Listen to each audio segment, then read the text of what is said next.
Langit perbatasan Indonesia di Kalimantan sore itu memerah. Tenang, tapi justru itulah yang paling berbahaya. Karena beberapa jam setelah momen ini, satu keputusan kecil di tengah hutan bisa saja memicu konflik besar antara Indonesia dan Malaysia. Bukan lewat perang terbuka, bukan lewat ultimatum diplomatik, tapi lewat sebuah provokasi senyap yang nyaris luput dari perhatian publik. Dan yang berdiri tepat di titik penentunya hanyalah satu perwira TNI dengan satu pilihan sulit. Pilihan yang kalau salah ambil langkah, konsekuensinya bisa jauh lebih besar dari sekedar patroli perbatasan. Pertanyaannya, apa sebenarnya yang terjadi di perbatasan Kalimantan hari itu? Dan siapa pihak yang sebenarnya diuntungkan jika Indonesia dan Malaysia saling terpancing? Tahan dulu jawabannya. Perbatasan Kalimantan bukan sekedar garis di peta.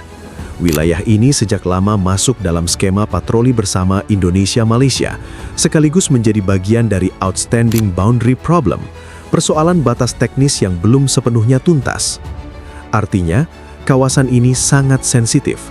Satu kesalahpahaman kecil saja bisa berubah jadi masalah besar. Sore itu, Letnan Yulianto memimpin patroli rutin. Situasi awal terlihat normal. Hutan lebat, jalur setapak, dan desa kecil yang hidup berdampingan dengan garis perbatasan. Namun pandangannya tiba-tiba tertumbuk pada pemandangan yang membuat langkahnya terhenti. Beberapa warga desa terlihat ditelungkupkan ke tanah, tangan di belakang kepala. Di sekeliling mereka berdiri sekelompok pria bersenjata. Seragam mereka menyerupai aparat keamanan Malaysia. Tapi ada yang janggal. Cara mereka bertindak kasar, intimidatif, dan sama sekali tidak mencerminkan prosedur patroli bersama yang selama ini disepakati kedua negara. Di titik inilah, firasat Letnan Yulianto berubah menjadi alarm serius. Coba bayangkan posisi ini.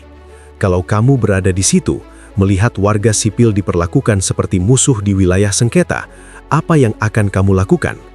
Diam atau bertindak? Letnan Yulianto memilih keluar dari persembunyian. Tanpa teriak, tanpa mengangkat senjata, tapi dengan suara tegas yang penuh kendali. Ia memerintahkan agar warga desa dilepaskan. Ia menegaskan bahwa wilayah tersebut masih berada dalam area sengketa teknis yang sedang dibahas melalui mekanisme OBP, sehingga tidak ada pihak yang dibenarkan bertindak sepihak terhadap warga sipil. Dialog dingin pun terjadi di tengah hutan. Tatapan saling mengunci, jari-jari mulai mendekat ke pelatuk. Salah satu pria bersenjata bertindak agresif. Situasi nyaris lepas kendali. Namun di momen paling tegang itu, tidak satupun tembakan dilepaskan. Semua berhasil dikendalikan tanpa eskalasi bersenjata. Insiden ini segera dilaporkan melalui jalur komando. Tak lama kemudian, intelijen TNI mendeteksi adanya pergerakan pasukan tambahan di sisi perbatasan Malaysia. Sekilas, situasi ini terlihat seperti persiapan konflik. Tapi setelah komunikasi cepat antar komandan lapangan Indonesia-Malaysia dilakukan, faktanya justru berbeda. Pergerakan itu bukan persiapan serangan, melainkan langkah siaga internal akibat laporan yang sama. Artinya satu hal penting, kedua negara sama-sama tidak ingin perang. Namun disinilah pertanyaan besarnya muncul. Kalau Indonesia dan Malaysia tidak berniat berkonflik, lalu siapa yang sebenarnya mencoba memanaskan situasi di perbatasan ini? Jawabannya mulai terlihat saat malam tiba. Patroli diperketat. Dalam gelap hutan, satuan TNI mendeteksi upaya penyusupan oleh individu tak dikenal. Tanpa baku tembak, sesuai aturan pelibatan wilayah perbatasan damai, penyusup itu berhasil diamankan. Ia terluka, dan yang paling mengejutkan, ia bukan anggota militer Indonesia maupun Malaysia. Bersama Sersan Arwan, Letnan Yulianto menemukan petunjuk penting. Dokumen, peralatan komunikasi, dan identitas yang diamankan mengarah pada jaringan bayaran lintas negara. Jaringan ini dikenal kerap memanfaatkan wilayah perbatasan untuk penyelundupan, kejahatan lintas negara, dan yang paling berbahaya, memicu provokasi konflik antar negara. Tujuannya sederhana tapi mematikan.